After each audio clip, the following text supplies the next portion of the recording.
The truth will set you free. Not little fancy words, but the truth.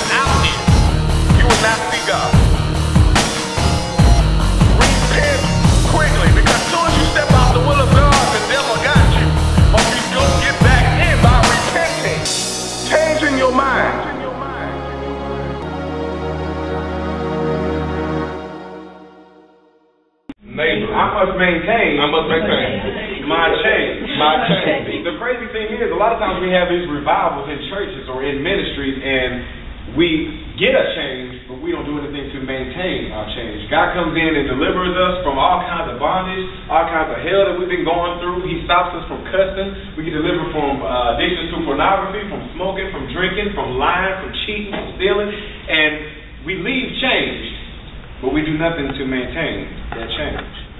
So God is saying, you're doing all these other things in your lives.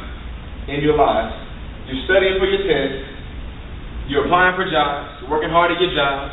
You're working hard to maintain your relationships. You're working hard to maintain your friendships.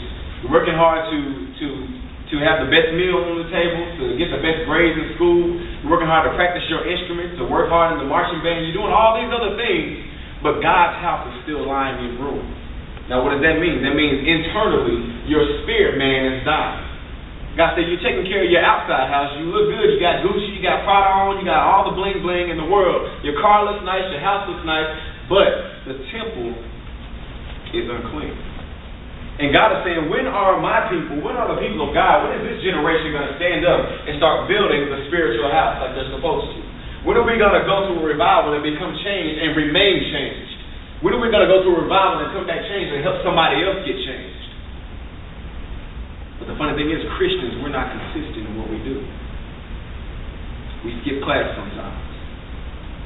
Sometimes we study for a test and sometimes we don't. We show up late for ministry engagement, or we don't show up at all. They say we're going to have something with the students in the courtyard. As soon as you put the label Christian on it, nobody shows up. But you tell them it's a banana split booty shaking contest and everybody and their mama want to come. Why? Because the devil's kingdom is sometimes more consistent than the kingdom of God. And that's a shame. We pass people on the street every day and we know they need something from us. You can see it on their face. But we just let them go. Why? Because we're scared. Or we don't know enough word to give them. Why don't we know enough word? Because we're not studying our word. We're not fasting. We're not praying. We're not doing anything to maintain our change. God has changed us, but we're not doing anything to help anybody else. But people of God, God is saying that it's time to shake some things up. It's time to start making noise in the kingdom of God, for the kingdom of God. It's time to start being known for being a Christian, a man of God and a woman of God. Don't let people assume that you're a Christian. Don't let them have to guess, well, I think he prays. I think she goes to church. I don't know. I guess she might as well. I mean, she has the Bible with her sometimes. No, let people know. Yeah, I'm a man of God. Don't be ashamed about it. Yeah, I'm a Christian. What you talking about? Of course I pray. You need some prayer right now? Would you like to be saved?